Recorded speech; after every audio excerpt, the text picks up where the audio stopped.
Vincent Canard, là, je vous trouve sur le salon des vins bio de Condrieu. Vous êtes venu, vous, de Chignin, Oui.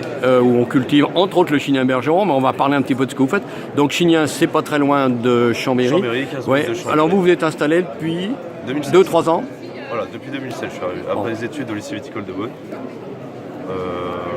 Sur une exploitation. Une exploitation de 20 hectares. Voilà. En agriculture biologique certifiée depuis 2000 et certifiée Déméter depuis 2016 avec des pratiques depuis 2012. Voilà. Donc, on va retrouver les cépages comme la jacquère. Après un assemblage, on a Chardonnay, Altesse et jacquère aussi. Ensuite, on a la Roussanne en blanc. En rouge, on va retrouver Gamay, Pinot, Persan qui a le cépage Savoyard et la Mondeuse. Voilà. Bon. Comment ça se passe l'agriculture, la viticulture bio? On apprend ça maintenant dans les lycées viticoles classiques? On envoie une page recto verso, voilà. Mais ça reste encore très peu abordé. Ben alors justement, comment est-ce que vous passez de l'apprentissage d'une viticulture conventionnelle à ce qu'est la viticulture bio? Moi j'ai déjà la chance d'être né sur un domaine donc, en bio, donc déjà ça fait réfléchir. Et après c'est surtout par l'expérience en échangeant à côté, à droite à gauche. Voilà, pour l'instant c'est encore assez vague en cours, donc après c'est une prise de conscience voilà, sur la même. Bon, ici, là, sur les pentes de Bergeron, de Chignin, pour ceux qui connaissent, il y a quand même beaucoup de parcelles. Il reste beaucoup encore de viticulteurs qui travaillent en viticulture conventionnelle. Alors, comment est-ce qu'on fait pour préserver quand même une viticulture bio, c'est-à-dire sans pesticides, dans un environnement où il y en a par ailleurs, quoi? Qu'est-ce qui garantit le consommateur qu'on n'en trouvera pas dans le vin? Déjà, c'est d'avoir des parcelles avec des îlots donc, séparés de parcelles conventionnelles. Donc plutôt des surfaces d'un hectare, 1,5 hectare qu'on trouve souvent. Et ensuite, ça passe par aussi la compréhension des voisins. C'est-à-dire qu'ils apprennent à traiter bien de leur côté. Et voilà, d'avoir l'approche aussi et d'être à l'écoute.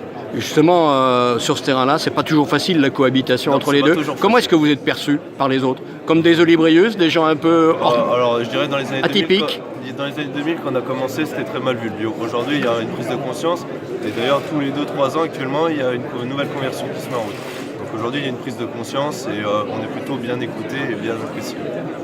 Alors, sur votre stand, là, on trouve tout à fait, c'est incongru, on pourrait dire, on trouve de la bière. Alors, qu'est-ce qui vous a conduit en même temps de travailler la vigne, de travailler en cave, le vin, et puis de fabriquer de la bière régulièrement? L'envie de voir autre chose. Alors, la bière se rapproche beaucoup du vin, donc par la transformation des sucres en alcool, donc une fermentation.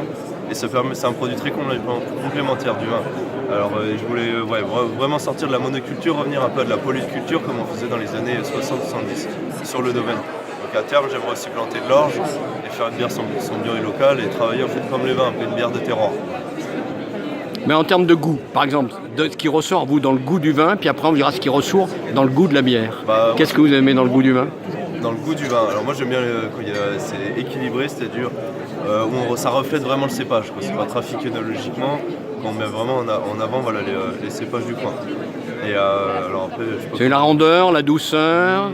Pas la rondeur type sucre résiduel, plutôt un équilibre entre acidité et aller chercher une certaine fraîcheur, mais je ne sais pas comment expliquer, et une complexité aussi. Mais par contre, il ne faut pas que ça tombe dans la lourdeur. Et alors dans la bière? Dans la bière, c'est plutôt un équilibre entre le malt et le houblon. Voilà, je ne suis pas sur les bières. Mais alors au goût?